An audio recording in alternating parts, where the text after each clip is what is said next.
హల్లెలూయా. మరి యొక్క ఆదివారం కూడా దేవుని సన్నిధానంలో కలిసి వచ్చి దేవుని మహిమపరచుటకు సర్వశక్తి కలిగిన దేవుడు మనకిచ్చిన ఈ మహా గొప్ప ధన్యతలను బట్టి దేవునికి స్తోత్రం చెల్లించుకుందాం. హల్లెలూయా. ఒక వేద భాగం చదువుకొని ఈ ఆదివారము దేవుని వాక్యమనే ధ్యానించడానికి సిద్ధపడతాము. మనందరికీ సుపరిచితమైన వేద భాగము ఎసెకియెలు గ్రంథం 16వ అధ్యాయము 20వ వచనం. ఈ ముగ్గురు దానిలో ఉండును, నా జీవము తోడు వారు తమ నీతి చేత తమ్మును మాత్రమే రక్షించుకుందరు గాని కుమారులైనను కుమార్తెలైనను రక్షింపజాలకుందురు. దేవుని పరిశుద్ధ నామమునకి మహిమ కలుగును గాక. ఎసెకియెలు గ్రంథం 16వ అధ్యాయము 16వ వచనం, 18వ వచనం, 14వ వచనం, 20వ వచనం. ఈ 4 వచనములో 14, 16, 18, 20 ఈ 4 వచనములో కూడా ముగ్గురు నీతిపరుడు పేరు రాయబడి ఉంది. ఆ ముగ్గురు పేరు మరలా మరలా మరలా దేవుడు రిపీట్ చేస్తూ ఉన్నాడు. దేవుడు చెప్పినది ఏంటంటే, ఒక పట్టణమనే నాశనం చేయబోనప్పుడు నీతిపరుడుగా 2-3 ఉండే కూడా ఆ ముగ్గురు నీతిపరుడుగా ఎవరెవరు ఉన్నారో వారు నీతిని బట్టి వారు మాత్రమే రక్షింపబడతారు. వారి కుమార్తెలైనా ఇంటి వారెవరు కూడా వారు నీడ మీద రక్షింపబడడం సాధ్యం కాదని మన అంశం ఏదంటే, బైబిల్లో ఎన్నో శ్రేష్టమైన వ్యక్తులు ఉన్నప్పుడు కూడా, గొప్ప గొప్ప వాళ్ళు ఉన్నప్పుడు కూడా, అబ్రహాము, ఇస్సాకు, యాకోబు, మోషే, ఏలియా, ఎలీషా, సమూయేలు, ఇంకా పేతురు, యోహాను, వారందరూ ఉన్నప్పుడు పౌలు వారెవరి పేరు కూడా లిస్టులో రాకుండా ఈ ముగ్గురు పేరు అక్కడ రాయడం. ఒక పట్టణమనే ఒక ఊరినే పాడు చేసినప్పుడు ఈ ముగ్గురు దానిలో ఉండినా వారు నీతిని బట్టి వారు మాత్రమే రక్షణ పొందుతున్నారు. వాక్యం వినండి. ఎందుకు ఈ ముగ్గురిని మాత్రం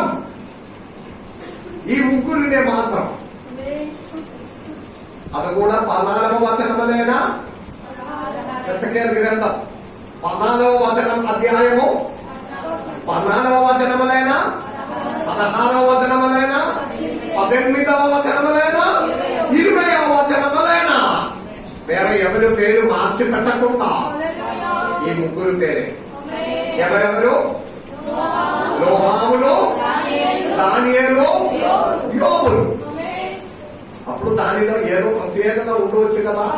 నిన్న మొన్న అద్దయ్య అదే విషయం మనము ధ్యానించి వస్తున్నాం. దానిలో ప్రాముఖ్యమైన ఒక వ్యక్తి యోబు గురించి ప్రత్యేకంగా నిన్న మొన్న ధ్యానించినది చిన్నగా చెప్పి విషయంలో నీకు వస్తాం. మొట్టమొదటిగా యోబు పేరు రావడానికి ఉన్న కారణము, అనేక నష్టం జరిగిన ఒక వ్యక్తి యోబు. హల్లెలూయా. ఒకవేళ కూర్చున్న మీలో కూడా ఏదో విధమైన నష్టం జరిగిన వారు ఉండవచ్చు. నష్టం ఎలాగే ఉంటుందంటే, మనము దేవుడిచ్చిన అవసరమనే ఉపయోగించలేకపోవడం వలన, దేవుడిచ్చిన ఆపర్చునిటీస్ వినియోగించలేకపోవడం వలన నష్టం జరుగుతుంది. ఆమేన్. హల్లెలూయా. దేవుడు మిమ్మల్ని దీవించడానికి వెలుగుగా ఉన్నారా? నా వైపు చూసుకొని ఉండాలి. కొందరు ఎప్పుడు ఎంత వాక్యం చెప్తే కూడా ఆ వాక్యం అందు మనసు ఉండలేకపోతుంది. చాలా మంది మీరు కూర్చున్న విధానం చూస్తే, మీ కన్నులు చూస్తే నాకు అర్థం అవుతుంది. మీరు ఇక్కడ లేదు, కన్ను తెరిచి కలిసి ఇటు చూడడం తప్ప వాక్యమంతా నిలిచి ఉండలేదు. మీ మనసు ఎక్కడికో ఉన్నాయి. మరలా స్తోత్రములతో దేవా ఈ రోజు నాతో మాట్లాడు అని మీ స్వరం వినాలే, మీ స్వరం వినాలే, మీ ఆలోచన నాకు తెలుపుము. అప్పుడు దేవుడు మీతో మాట్లాడు.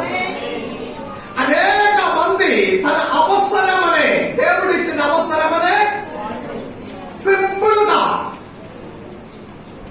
వినియోగించలేకపోవడం. ఆమేన్. ఒకవేళ మీరు మీ లైఫ్ నే ఒకసారి ఆలోచించండి. ఎన్నో సార్లు దేవుడిచ్చిన అవకాశమనే, దేవుడిచ్చిన ఆపర్చునిటీస్ నే పాడు చేసి ఉంటున్నాము, వినియోగించకుండా ఉంటున్నాము. ఇదిలో ఉన్న ఒక సీక్రెట్ ఏదంటే, చూడమని ఇంటూ, దీనిలో ఉన్న సీక్రెట్ ఏదంటే, దేవుడు ఆపర్చునిటీ అవకాశం ఇచ్చినప్పుడు దానికి వెనక ఉన్న దీవెనలు దేవుడు చెప్పరు, అది దాచిపెడతాడు. ఉంటే అవసరం ఇస్తాడు. హల్లెలూయా. చిన్న ఎగ్జాంపుల్ ఇంతకు ముందు చెప్పిన సౌలు గాడిద తప్పిపోయింది. Best example. గాడిదను వెతకి 2-3 రోజులు గడిచినాము.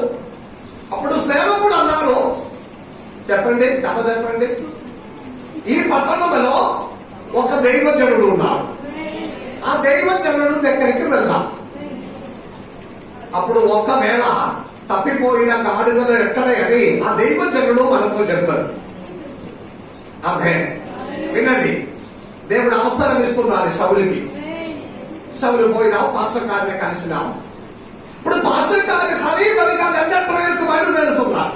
ఇంటి నుండి బయటకు వచ్చా. లండన్ ప్రేయర్ అని అక్కడ లేవు, కానీ ప్రార్థనకి బయలుదేరినావు. పాస్టర్ గారి ఇంటి నుండి బయటకు వచ్చా. వెళ్ళి పాస్టర్తో అడిగినా, మా గాడిదలో తప్పిపోయినావో దయచేసి అది ఎక్కడ ఉంటుందని ఒక మాట చెప్పావా మీ ప్రార్థన ద్వారా.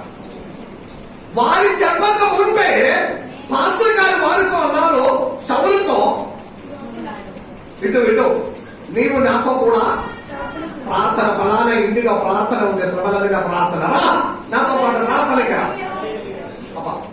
గాడిద విషయం చెప్పక మున్పే ప్రార్థనకి పిలిచాడు. ఆమేన్. దేవుడు అవసరం ఇస్తున్నాడు.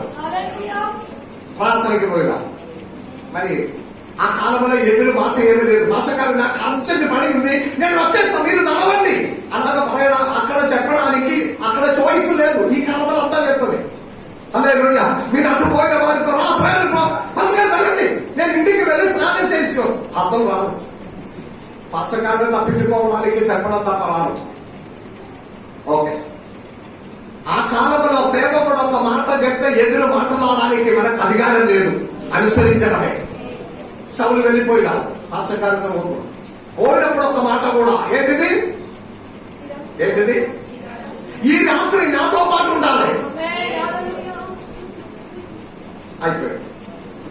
అయ్యో నేను ఇంటిలో అడగలేదు, డాడీతో అడగలేదు, మమ్మీతో అడగలేదు, వారి పర్మిషన్ ఇవ్వలేదు, ఎట్లా అది సాధ్యం కాదు. చూస్తాం, ఇంకొక అవసరం వస్తే తప్పకుండా వస్తాం పాస్టర్ గారు. నో హల్లెలూయా. స్విచ్ ఆఫ్ అయిందా? హల్లెలూయా. గట్టిగా మస్జిద్ టెరికలో వినపడాలి. హల్లెలూయా చెప్పినప్పుడు మీ హల్లెలూయా. అంత దూరం వెళ్తే సాతాన్ మీ దగ్గర నుండి 10 కిలోమీటర్లు ఓడిపోతాడు. హల్లెలూయా. దేవుడు అవసరం ఇస్తున్నారు, అవసరములు. God gives you opportunities. ప్రార్థనకి రా. ఒక్క రోజు వచ్చి నాతో పాటు ఉండు. సౌలుతో ఉన్నా పోయినా రాత్రి సౌలుతో పాటు సమూయేలుతో దేవుని సేవకులతో పాటు ఉంటున్నా. వినండి జాగ్రత్తగా. హల్లెలూయా. దేవుడు అవసరం మనకిస్తున్నాడు. ప్రార్థనకి రా, ఉపవాస ప్రార్థనకి రా, కుటుంబ ప్రార్థనకి రండి, ఆరాధనకి రండి, యూత్ మీటింగ్ కి రండి, సండే స్కూల్ కి గాయక బృందములకి, సండే స్కూల్ టీచర్ రండి. ఆమేన్. ఉదయమైన దేవుడు తన మనస్సులో ఉన్నది ఎవరితో చెప్పలేదు, అది దేవుని యొక్క కార్యం. శౌలునే పిలిచినప్పుడు దేవుని మనసులో ఏముంది మనకు తెలుసు. ఏంటిది? రేపు ఉదయమన ఇశ్రాయేలుకి మొదటి రాజుగా శౌలునే దేవుడు అభిషేకం చేయబోతున్నారు. ఆమేన్. దేవుడు నిన్ను నీ కుటుంబమనే ఉన్నతంగా మార్చడానికి అవసరం ఇచ్చి పిలిచినప్పుడు మనము తప్పించుకొని పోతున్నాము. పేతురు లోతుకు మనమే విస్తారమైన పట్టుదల వస్తుందని యేసయ్య దేవుడు చెప్పలేదు. లోతుకు మనమే వెంటనే అవసరమనే వినియోగించాలి. లేదు పాస్టర్ గారు వారం మాకు పని ఉంది, ఒక్క వారం విడిచి ఒక్క వారం వస్తాం, ఒక్క వారం పనికి పోవాలి, మరి ఒక వారం మీకు ఇస్తాం, మళ్ళీ తర్వాత వారం నేను ప్రార్థనకి వస్తాం, మళ్ళీ వారం నేను పనికి పోతా. నీవు పిలిచినట్టుగా అంత పోతే మా ఇంటి కార్యము అంత నడవదు. హల్లెలూయా. దేవుడు ఆశించినది ఏంటంటే మీరు ప్రార్థనకి వస్తే మీ ఇంటి పరిస్థితిని నేను మారుస్తున్నా. దేవుడు అవసరం ఇచ్చినప్పుడు అవసరమైన సద్వినియోగం చేయకుండా పోవటం వలన నష్టం జరుగుతుంది. యోబు అనేక నష్టం జరిగిన వ్యక్తి. అదొకటి. రెండవది, యోబు గురించి ఒక మంచి వాక్యము, అదే యాకోబు పత్రిక 5వ అధ్యాయం 11వ వచనములో ఏంటిది? సహించిన వాడి యోబు. యోబు ఒక సహిష్ణుత, సహించుట. యోబులాగే సహించిన వ్యక్తి బైబిల్ చరిత్రలో వేరే లేదు. హల్లెలూయాకి వెళ్ళలేదు. హల్లెలూయా. ఎందుకు వెలుగుతో అక్కడ హల్లెలూయా చెప్పాలి? యేసయ్యా యోబులాగే ఒకవేళ నేను లేకపోయినా అనేక విషయంలో సహించిన వాడు నేను కూడా. పుట్టినప్పటి నుండి పెళ్లి ఆగిపోయినప్పటి నుండి, జీవితంలో పెద్దవాడు ఆగినప్పుడు, యవ్వన కాలంలోని కదులు పెట్టినప్పటి నుండి సహించిన వ్యక్తి. ఆర్థిక సమస్యలు, నిందలు, అవమానములు, అనారోగ్యము, అనేకమైన పోరాటములు సహించిన వాడు నేనే. ఇప్పుడు పిల్లలందరూ మంచి టైగర్ బెల్ట్ అందరూ కట్టుకుని ఇంగ్లీష్ మీడియంలోనికి బైబిల్ పట్టుకుని వెళ్ళిన సమయంలో, దేవా కాలేజీలో స్కూల్లో చదవలసిన అభిప్రాయంలో ఆ వయసులో నేను పని కొరకు, కూలి పని కొరకు బయలుదేరిన వ్యక్తి. ఇప్పుడు నేను చదవలేకపోతున్నాను. యవ్వన కాలం నుండి, చిన్న వయస్సు నుండి కూలి పని ప్రారంభించిన వ్యక్తి అనేక విషయములను సహించిన ఉన్నారా? ఎవరైనా? దేవుడు మీ పరిస్థితిని మార్చబోతున్నారు. సహించిన వాడు యోబు. యోబు సహించినట్లుగానే అన్ని కష్టాలు సహించిన వేరే ఒక వ్యక్తి బైబిల్లో లేనందు వలన యోబు పేరు రాయబడి ఉంది. యోబులాగా నష్టం జరిగిన వ్యక్తి బైబిల్లో వేరే లేదు. ఉన్నారా? అబ్రహాముకి ఏం నష్టం జరిగింది? మోసకి ఏం నష్టం జరిగింది? ఓకే, ఐగుప్తు నిక్షేపం నష్టమైనా అనేకమైన ఆశీర్వాదం మోసం పొందారు. కానీ యోబు అలాగే కాదు. తన ఆస్తి నష్టమైనావు, తన పిల్లలు నష్టమైనావు, తన బులం నష్టమైనావు, తన ఇంటి వారి నష్టమైనావు, తన స్నేహితులు నష్టమైపోయినావు, తనను ప్రేమించిన తన భార్య తనకు దూరమైనావు. మాత్రం కాదు, తన ఆరోగ్యం కూడా నష్టం చేసింది. ఇప్పుడు సహిష్ణుత, సహించిన వాడు. ఒకవేళ మీరు బయట చెప్పలేకపోయినా అనేక విషయం సహించిన వ్యక్తి కదా నీవు కూడా. ఇప్పుడు కూడా ఆగినావా? ఇప్పుడు కూడా ఆగిపోయినావా? లేదు, ఇప్పుడు కూడా సహిస్తున్నాను. బయట చెప్పడం లేదు. అదే చేతిలో బయట ఉండాలి. అదే ఆవులుదేవా అని. ఆమేన్. కానీ సమస్త దానికి దేవుని దగ్గర పరిష్కారం ఉంది. సమస్త దానికి యేసయ్య దేవుని దగ్గర విడుదల ఉంది. సమస్త దానికి యేసయ్య దేవుని దగ్గర అధికారం ఉంది. అందుకే యోబు అందులో ఒకరి పేరు సహించిన వాడు యోబు. నీవు కూడా సహించిన భూమిలో ఉన్నాయా? దేవుని బిడ్డలారా, యాకోబు పత్రిక 1వ అధ్యాయం 12వ వచనం చదవండి. యాకోబు పత్రిక 1వ అధ్యాయం 12వ వచనము. చెప్పండి.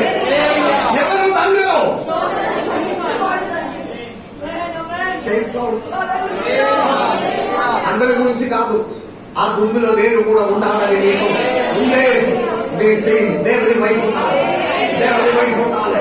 కొండల తట్టు నేను గమ్మెత్తుతున్నాను, జ్ఞాన సహాయం ఎక్కడ నుండి వచ్చును. హల్లెలూయా. కృష్ణుడు మీ వైపు నేను గమ్మెత్తుతున్నాను, చేయగలుగుతున్నాను. హల్లెలూయా. శోధన సహించువాడు ధన్యుడు. ఏ శోధన అనేది మీకే తెలుసు. ఇంటిలో చాలా మంది ఉన్నారు, కానీ ఇంటిలో ఉన్న వారి మధ్యలో మీరు లోన్లీగా ఉన్నారు, ఏకాంతంగా ఉన్నారు. ఇంటిలో ముగ్గురు నలుగురు ఉన్నారు, కానీ ఆ నలుగురులో అదే ఒక్కసారిలో మీరు ఒంటరిగా అయిపోతున్నారు. చుట్టాలు ఉన్నారు, రక్త సంబంధాలు ఉన్నారు. ఒక ఫంక్షన్ పెడితే 100కి పైన చుట్టాలు వస్తుంది, కానీ నీవు ఆ చుట్టాల మధ్యలో నీవు ఒంటరిగా అయిపోతున్నావు. మీ మీదట ఎరిగిన వారు లేరు, మీరు కన్నీళ్లు చూడవడానికి దగ్గర ఉన్నవారు లేరు. పర్వాలేదండి, ధైర్యంగా ఉంటూ నేను మీకు తోడే ఉన్నాను అని చెప్పడానికి ఎవరి ముందుకు రావడం లేదు. మీ బాధలు చెప్పాలని ధైర్యం లేదు మీకు. ఎవరితో చెప్పాలి? ఎవరితో చెప్తే ఎవరు పంపించుకోవడం లేదు. సగిస్తున్నారు, లోపల సగిస్తున్నారు. అది ఎరిగిన దేవుడు ఇక్కడ కూర్చున్న సంఘములో ఎవరో ఉంది ఆ విధంగా ఉన్నవాడు. హల్లెలూయా. నిన్ను బలపరచడానికి దేవుడు మీతో మాట్లాడుతున్నాడు. సగించిన వాడు ధన్యుడు. హల్లెలూయా. ఒక బ్లెస్సింగ్. కాబట్టి ఆరాధన ముగించి బయటకు వెళ్ళినప్పుడు లోపల సంతోషంతో నృత్యం చేసుకొని పోవాలి. అర్థమైన వారి దేవుని మహిమపరచండి. హృదయ లోపల సంతోషములతో మీ సహించిన ఆ కష్టముల మధ్యలో హృదయ లోపల సంతోషముతో వెళ్ళాలి. ఎందుకంటే నేను ఒక ధన్యుడు, నేను ఒక ధన్యుడు. దేవుని కన్ను దృష్టిలో నేను ధన్యుడు. యోబు అలాంటి వ్యక్తి యోబు. 12వ వచనంలో చదవండి. శోధన సహించువాడు ధన్యుడు. శోధన పిలిచిన వాడే ప్రభువు తాను ప్రేమించు వారికి వాగ్దానం చేసిన జీవ కిరీటం పొందును. ఎందుకు ధన్యత? దేవుని వినాలా? ఈ వాక్యం వినినప్పుడు ఒక చుక్క కన్నీటితో దేవునికి స్తోత్రం చెల్లించడం తప్ప బయటకు వెళ్ళి మీరు బాధపడకూడదు. ఈ ధన్యతలో మీరు గెలిచిన గుంపులో ఉన్నారు, మీరు కిరీటం పొందిన వారి గుంపులో మీరు ఉన్నారు. అర్థమైన వారి దేవుని మహిమపరచండి. సమర్పించిన వారి దేవునికి స్తోత్రం చెల్లించండి. దేవా, నాతో మాట్లాడినందుకు స్తోత్రం. నా హృదయంలో ఎరిగిన దేవా, మీకు స్తోత్రం. దేవుడు ఒక కిరీటం మన కొరకు సిద్ధపరచు. కిరీటం ఎక్కడ పెడతారు? కిరీటం తీసుకొని వచ్చి షోకేసులో పెట్టడానికి ఉన్నది కాదు. కిరీటం ఎక్కడ పెట్టడానికి ఉన్నది? శిరస్సు మీద. ఆమె అందరూ కలపడినట్లుగా శిరస్సు ఎత్తి శోధన సహించి నా వైపు చూస్తున్నారా? మీ గురించి మాట్లాడుతున్నారు. శోధన సహించి తల వంగిపోయిందని తల ఎత్తడానికి మీ శిరస్సు మీద దేవుడు కిరీటం దయచేయబోతున్నారు. హల్లెలూయా. అది పరలోకములో వెళ్ళినప్పుడు మాత్రం కాదు, ఈ లోకములో కూడా దేవుడు మీకు అది అనుగ్రహిస్తుంది. నా నామం పేరిట మీరు సమస్తమైన విడిచిపెడితే పరలోకములో నిత్య జీవము. అది మాత్రం కాదు, ఈ లోకములో కూడా అనేక ఆశీర్వాదం మీకు దేవుడు దయచేయబోతున్నారు. నమ్ముతున్నారా? నమ్మిన వారికి దీవెనలు, ఇది నమ్మిన వారికి ఆశీర్వాదం, ఇది విశ్వసించిన వారికి దేవుని ఆశీర్వాదం. కిరీటం. ఆమేన్. దేవుని బిడ్డలారా, దేవుడు తన ప్రేమ, మనతో ఉన్న తన ప్రేమ చూపించడానికి దేవుడు చేసిన, నేను ఒక ప్రశ్న అడిగినా మీరు జవాబు చెప్పాలి. దేవునికి మనతో ఉన్న ప్రేమ బయలుపరచడానికి దేవుడు ఏర్పరచిన పెద్ద మార్గం ఏంటిది? గొప్ప మార్గం ఏంటిది? అర్థం కాలేదు. దేవునికి మనతో ఉన్న ప్రేమ చూపించడానికి దేవుడు ఏర్పరచిన మార్గం, శ్రేష్టమైన మార్గం ఏంటిది? ఎవరైనా చెప్తావా? సరైన ఆన్సర్ వినినప్పుడు నేను వేస్తాను. మళ్ళా క్వశ్చన్ రిపీట్ చేసిన. దేవుడు తన ప్రేమ, మనతో ఉన్న తన ప్రేమ బయలుపరచడానికి దేవుడు ఏర్పరచిన శ్రేష్టమైన మార్గం. తప్పైతే చెప్పేది ఒకరు ఇక్కడ కెపాసిషన్ ఏం లేదు కదా, నా దగ్గర కాలం కూడా లేదు, తప్పని చెప్పి మీరు పొందడాలి. అయితే కూడా చెప్పేది చెప్పడం లేదు. చెప్పడం లేకపోతే చెప్పుకోలేక లేపి నేను లేచి అట్లా కదా స్కూల్లో ఆన్సర్ చెప్పిన తర్వాత కూర్చో.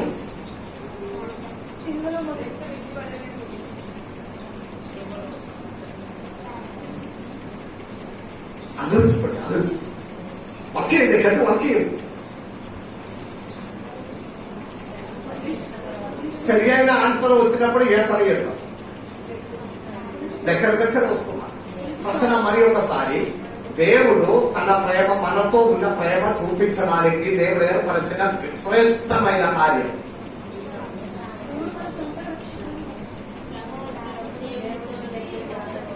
ఓ సమయం పోతే ఉన్నారు. ఒక్కటే యేసయ్య దేవుని మనకిచ్చాడు. హల్లెలూయా. చెప్పండి. తన కుమారునే చెప్పడం లేదు. దేవుడు లోకములో ఎంతో ప్రేమించాడు. తన అద్వితీయ కుమారునే పుట్టిన వారి ఎందు. అదే లోకమనే ప్రేమించిన ప్రేమ బయలుపరచడానికి దేవుడు చేస్తానే తన ఏకైక కుమారునే మన కొరకాయ ఆయన దయచేసిన.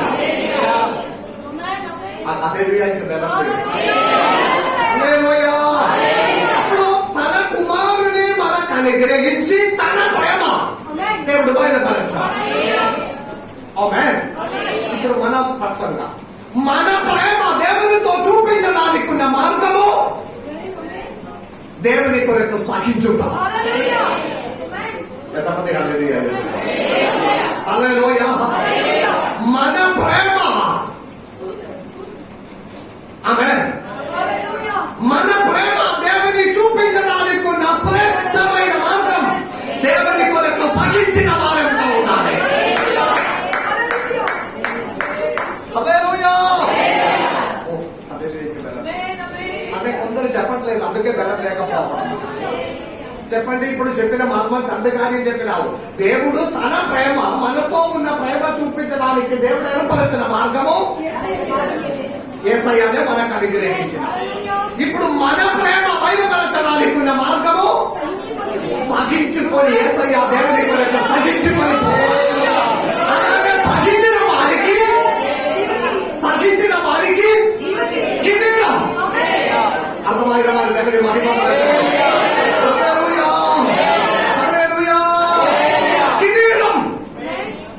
అందుకే యేసయ్య దేవుడు వాక్యములు అన్నారు, సహించిన వారు ధన్యులు. యోబు ఆ ధన్యత దృష్టిలోనికి రావడానికి ఉన్న కారణం సహించుకుని ఉన్నారు. ఎన్నో నిందలు, ఎన్నో అపమానములు వింటున్నారు, కానీ ప్రత్యుత్తరం ఇవ్వడం లేదు, ఎదురు మాట్లాడడం లేదు, దానికి ఎదురుగా యాక్షన్ తీసుకోవడం లేదు, దానికి ఎదురుగా ఏమి చేయకుండా ఆ బాధ అంతా దేవునికి సమర్పిస్తున్నారు. లోపల సహించుకున్నారు. మీ చుట్టాలు, మీ రక్త సంబంధాలు మీకు విరోధం అనేక కార్యం చేసినప్పుడు కూడా ఒక్క మాట చెప్పకుండా సహిస్తున్నారు. లోపల మీ దగ్గర ఉంటుందని అనుకున్న వారు ఊరిలో నుండి మిమ్మల్ని కొట్టి పడేయాలని ప్రయత్నం చేసినప్పుడు ఒక్క స్టెప్ కూడా ఎదురు చేయకుండా మీరు సహిస్తున్నారు. మీరు కుటుంబం. ఆమేన్. మీ పిల్లల బ్రతుకులు, వారి చదువులు, మీకు ఏమి రాను, మీరు ఇల్లు కట్టను, మీరు వాహనం కొనడం సాధ్యం కాదు, మీరు ఇలాగే నశించిపోతున్నది పట్టుదలతో ఉన్నప్పుడు అదంతా వినినప్పుడు కూడా సహిస్తున్నారు. అలాగే సహించి సహించి భరించుకొని భరించుకొని భరించుకొని ఉన్నదంతా దేవుడు రికార్డు చేసి పెట్టి ఉన్నాడు. జీవ కిరీటములో ఒక్కొక్క ముక్కు ఒక్కొక్క మంచి డైమెన్షన్ దేవుడు కలుపుకున్నాడు. మీరు సహించినప్పుడు దేవుడి వరకు సహించినప్పుడు హల్లెలూయా. అందుకే బైబిల్లో యోబు, దానియేలు, నోహు వారి ముగ్గురి పేరులో యోబు పేరు సహించిన వాడు. ఆ లిస్టులో మనము కూడా ఉండాలి. ఆ లిస్టులో మనము కూడా ఉండాలి. ఒకవేళ దేవుడు మరి ఒక గ్రంథం రాయాలని ఆశపడితే ఆమేన్. కొంతమంది మరి దేవునికి స్తోత్రం చెల్లించాలి.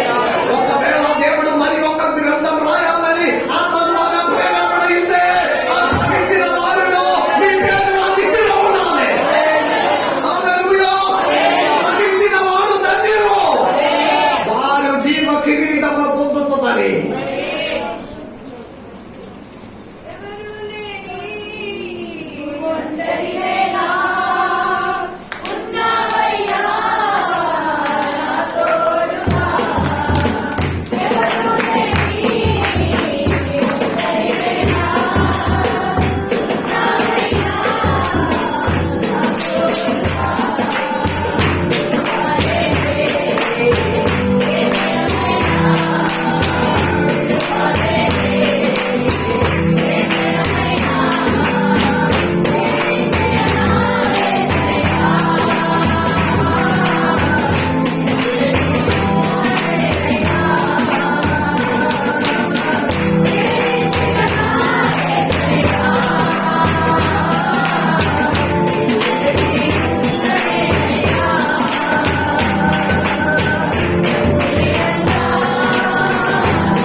సహించిన వాడు తాముదే మీరు ధన్యులు. మొదటి పేతురు పత్రిక 5వ అధ్యాయం 4వ వచనం చదవండి. మొదటి పేతురు పత్రిక 5వ అధ్యాయము 4వ వచనము. ప్రధాన కాపిరి ప్రత్యక్షమైనప్పుడు నీవు వాడిపోలేనినా మహిమ కిరీటము. అర్థమైందా అమ్మా? మీతో దేవుని ఆత్మ మాట్లాడుతున్నాడు. అనేక విషయముల ఎదుట నీవు సహించిన వ్యక్తి అయితే అది మీకు మాత్రమే తెలుసు, వేరే ఎవరికి తెలియదు. ఒకవేళ మీరు సహించినది మీ భర్తకి కూడా తెలియదు, మీ భార్యకి కూడా తెలియదు. ఎందుకంటే ఎందుకు చెప్పి వారినే కూడా ఇబ్బంది పెట్టడం. ఫోన్ కాల్ వచ్చినప్పుడు వేదన పడిన ఒక వాతావరణం భార్యతో కూడా చెప్పకుండా మీరు బండి స్టార్ట్ చేసి పోతున్నా బయట. తల్లిదండ్రులతో కూడా చెప్పకుండా ఉన్న వేదన సహించుకొని మీరు ఇంటి లోపల ఏదో పని మీదకి వెళ్ళి గిన్నెలు కడగడమేనా, బట్టలు ఉతకడమేనా, బైబిల్ చదవడమేనా, ఒక పనిలోనికి మీరు ఎంటర్ అవుతుంది. కారణం ఏంటంటే లోపల సహించిన వేదన చెప్పడానికి ఇష్టపడకుండా. కానీ దేవుడు అవంతా రికార్డు పెట్టి ఉన్నాడు. వాడిపోవాలని నా ఒక కిరీటం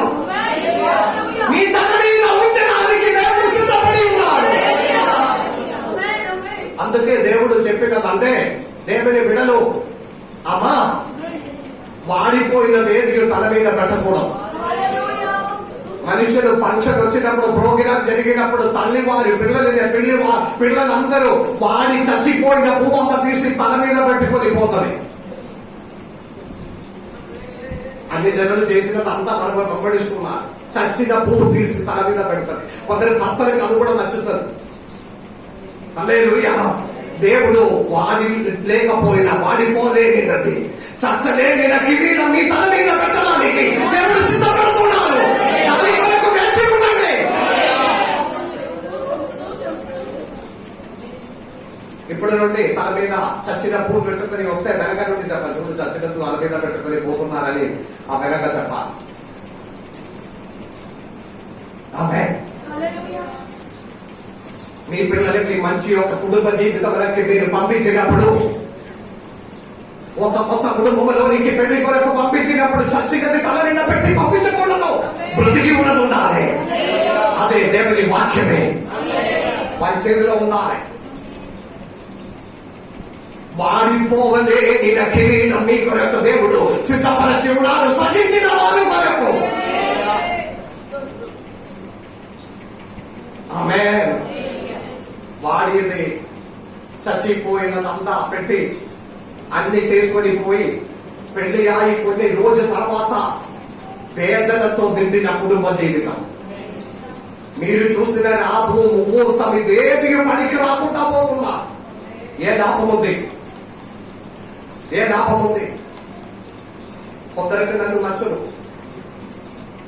అందుకే నేను చెప్పిన మాట, వివాహం మందిరంలో జరగాలి. ఇంటి దగ్గరికి తీసుకోపోకూడదు. ఎవరు చెప్తే ఒప్పుకూడదు. మరి మీ ఇష్టం. ఎందుకంటే ఇంటి ముందు అన్ని విధమైన జరిగిన స్థలం అది.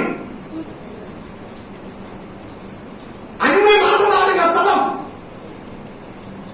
ఫంక్షన్ హాల్లో పెట్టకూడదు. పెళ్లి అంతకు ముందు అక్కడ జరిగిన దండిది డాన్స్ జరిగిన ప్లేసు, ఏదో జరిగిన స్థలము, అన్యాయంగా జరిగిన పరిశుద్ధ స్థలం కాదది.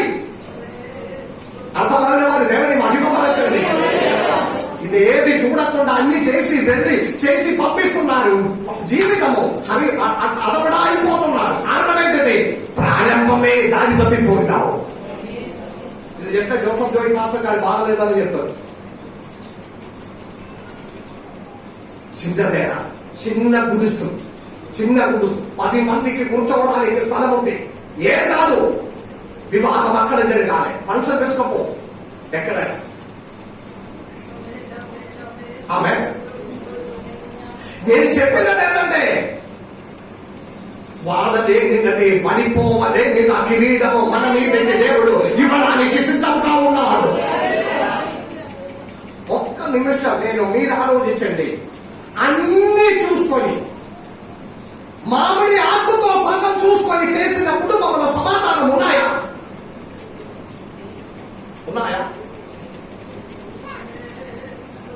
అంతా వేస్తే పక్కన పెట్టు. అందుకే కావచ్చు చాలా మంది పెళ్లి రోజు నన్ను పిలవరు. పిలిస్తే జరిగినదంతా పాస్టర్ గారు చూస్తుంది కదా. ఏదో విధంగా పాస్టర్ గారినే పక్కన పెట్టడానికి ప్రయత్నం చేసి జోసఫ్ పాస్టర్ గారు ఏదో జరిగినదంతా. నేను చెప్పినది మీకు బాధ పెరగడానికి కాదు, మన పిల్లలు తీవ్రపడాలి. సంతోషంతో కూడిన వాడిపోవలేని కిరీటం వారి కుటుంబంలో ఉండాలి. సంతోషం సమాధానంతో కూడిన ఒక జీవితం.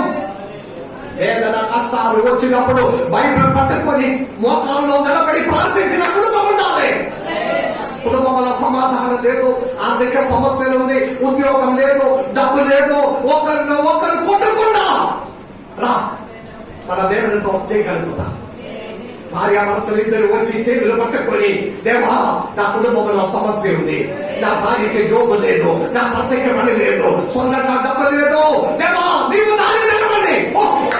నేను నమ్ముతున్నా దేవుడు మీ కొరకు దారి తెలుస్తుంది. సగించిన వాడు ధన్యులు. దేవుడు మన తల మీద పెట్టడానికి కిరీటం అనే సిద్ధపరచుకొని ఉన్నాడు. సిద్ధపరచుకొని ఉంటున్నారు.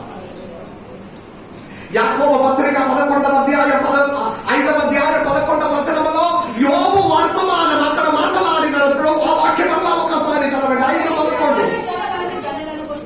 ఒకరు సహించిన వారిని ధన్యులను కొలుచున్నాము కదా, ఆ. మీరు యోబు యొక్క సహనమును గూర్చి వింటిరి. ఆమేన్. ఆయన ఎంతో జాలియు కనికరములు గలవాడని యోబు ఒక సహనమును చెప్పట్లేదు, వినలేదు సహనము గురించి అమ్మా. ఇటు యోబు ఒక సహనమును గురించి వింటిరి కదా. మీరు వింటున్నారు కదా, విన్నారా? చెప్పట్లేదు, విన్నారా? యోబు ఒక సహనం ఏంటి? యోబు ఒక సహనం ఏంటిది? అన్ని నష్టం జరిగినప్పుడు కూడా భరించుకొని ఒక మాట అన్నారు. ఏంటిది? దేవుడే ఇచ్చాడు, దేవుడే తీసుకొని పోయినాడు. దేవుని నామముకి మహిమ. చెప్తావా? హల్లెలూయా. దేవుడే ఆరోగ్యం ఇచ్చినావు, దేవుడే నా ఆరోగ్యమే ఇప్పుడు కొంచెం తగ్గించినావు. దేవునికి స్తోత్రం. దేవుడే నన్ను నడిపించినావు, దేవుడే ఇప్పుడు నడవలేకపోతున్నావు, విధంగా ఉన్నావు. దేవునికి స్తోత్రం. మీ తల వెంట్రుకలు కూడా లెక్కించి ఉన్నారు. నమ్ముతున్నారా? పోపు చేసినప్పుడు పోపు ఇంగ్లీష్ ఓకే, అది కోపు చేసిన తర్వాత కోమిలో తన వెంట్రుకలు బాగా అమ్మా మొత్తం పోతుంది. ఆ తరచుంటే ఆయుర్వేదికి తీసుకురండి. ఇంకా ఏమేమి మార్కెట్లో దొరుకుతుందో అవంతా తీసుకో, తన మీద పోస్తుంది. కానీ ఒకటి మీకు తెలుసా, దానిలో ప్రతి ఒక్కటి దేవునికి లెక్క ఉంది. నమ్ముతున్నారా ఇది? ఆయనకి తెలియకుండా ఒక్క తన వెంట్రుకలు కూడా కింద పడి పోవడం లేకపోతే అనే వాక్యం ఉంటే దానికి అర్థం నా దేవుడు నన్ను ఎరిగినవాడు, నా కుటుంబమనే ఎరిగినవాడు. హల్లెలూయా. యోబు అనుభవించిన సహిష్ణుత, సహనమనే గురించి ఇంకా ఒక మాట ఉంది. యాకోబు ఆ మాట చెప్తున్నాము. ఆయన అందరి గురించి కూడా మీకు తెలిసి ఉన్నాం. యోబు అనుభవించిన సహిష్ణుత, సహనము, చివరిగా ఆయనకి జరిగిన కార్యం అది ఎలా ఉంది? అదే వాక్యం చదవండి. ఆయన ఎంతో జాలియు కనికరములు గలవాడని మీరు తెలుసుకొని ఉన్నారు. ఆమేన్. ఇంగ్లీష్ చదవండి ఎవరైనా. You have heard of the patience of Job, Ah. and have seen the end of the Lord. End of the Lord. అది తెలుగులో అలాగే రాలేదు అనుకున్నా. యోబు సహనముల గురించి మీకు తెలుసు, చివరిగా ఆయనకి ఏమి జరిగిందని కూడా మీకు తెలుసు ఉన్నారు. చివరిగా ఆయనకి ఏం జరిగింది?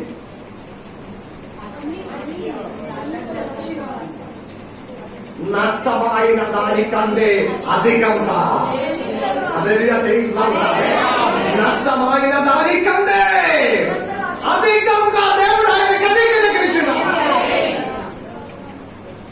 ఆమేన్. ఎవరైనా యోబు గ్రంథం చివరి అధ్యాయంలో చివరి భాగం చదివి చూసినావా? ఎంతమంది చదివినావు? యోబు గ్రంథము చివరి ఇప్పుడు చదవకూడదు, చదవట్లేదు. విన్నారా? ఏంటిది? దేవుడు యోబుకి మొదటి దానికంటే అధికంగా ఇచ్చారు. దేవుడు యోబుకు మరలా పిల్లలని అనుగ్రహించినాము. ఇంకా ఒక వర్తమానం నా వైపు చూడండి. యోబుకు అనుగ్రహించిన కుమార్తెలు ఆ ప్రాంతంలో దేశంలో ఉన్న వారి కంటే సౌందర్యవంతంగా దేవుడు మార్చినాం. ఈ ఆశీర్వాదం పొందాలా? హల్లెలూయా. సహించిన వాడు ధన్యులు. అది మీకు తెలిసినందువలన మనకు బుద్ధి చెప్పడానికి ఈ వేద భాగం రాయబడి ఉంది. ఆ పట్టణంలో యోబును, దానియేలు, నోహా ఉండే కూడా వారు మాత్రమే వారి నీతిని బట్టి తప్పించుకొనిన వారంగా ఉన్నది. Praise the Lord. దేవుని బిడ్డలారా, మొదటి పేతురు గ్రంథము 2వ అధ్యాయము 19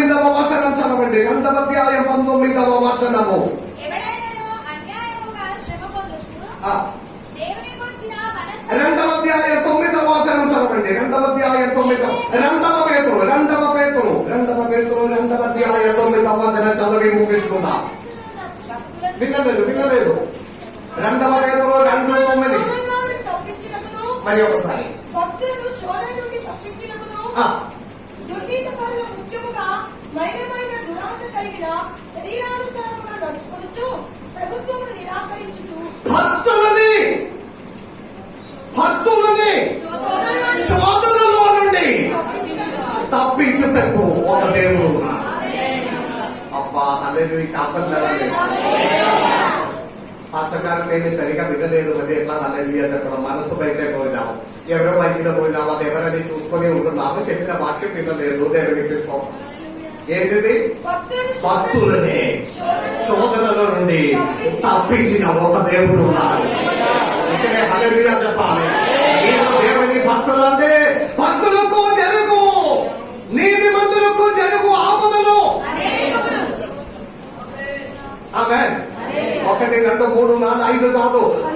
నీతిమంతులకు జరుగు ఆపదలు అనేకములు. హల్లెలూయా. ఈ భక్తులు మొదలుపెట్టగా ఆయన ఆలకించాడు. ఆయన శ్రమ 1, 2 నుండి విడిపించాడు. ఆయన శ్రమలన్నింటి భక్తులు మొరపెట్టగా. హల్లెలూయా. భక్తులు మొరపెడితే మీ శ్రమల మధ్యలో, సాధనల మధ్యలో మీరు మొరపెడితే, ఇప్పుడు వరకు నేను చెప్పి వచ్చినది సహించిన వారు ధన్యులు. చెప్పండి, సహించిన వారు ధన్యులు. ఈ ధన్యత పొందుకొని జీవితాంతం పొందుడితే ఏం లాభపాసకారండి కదా. సహించుకొని పోతే ఉన్నారు. ఎప్పుడు నుండియో సహిస్తున్నారు. అవునా కదా? ఒక అందం లేదా? హల్లెలూయా. ఒక విషయం అనేది సహించడం కాదు, ఒక విషయం సహించి ప్రార్థించి అది విడుదల అయి కొంచెం స్ట్రైట్ గా నిలబడినప్పుడు ఇదిగో మరి ఒకటి వస్తుంది. ఓకే, ఏదో విధంగా అందులో భరించుకొని సహించుకొని కంట్రోల్ చేసుకొని ముందుకు వెళ్ళి సెటిల్ అయినావు. ఇప్పుడు ఇదిగో మరి ఒకటి వస్తుంది. ఎంతకాలం ఆమేన్. దేవుడు చెప్పినది, నా కృప మీకు సరిపోతుంది. హల్లెలూయా. నా కృప. భక్తులు తన శోధనలో తప్పించడానికి దేవుడు తోడే ఉన్నాడు. హల్లెలూయా. తప్పించిన దేవుడు ఉన్నారు. భక్తులుగా ఉండాలి. అంతే, భక్తులుగా ఉండాలి. Praise the Lord. అలాగే ఉంటే సహించిన ఆ శోధనలు కష్టముల నుండి విడిపించిన దేవుడు తన హస్తమని మన వైపు చాపుతాడు. హల్లెలూయా. సో విడిపించిన దేవుడు, శోధనల నుండి రక్షించిన దేవుడు మనకున్నాడని ధైర్యంగా చెప్పుకోవడానికి యోబు చరిత్రమనే మనకు దేవుడు అని తిరిగించింది. నమ్మిన వారి దేవునికి స్తోత్రం చెల్లిద్దాం. ఈ వాక్యం ద్వారా దేవుడు మమ్మల్ని దీవించును కాక. ఆమేన్. ప్రైజ్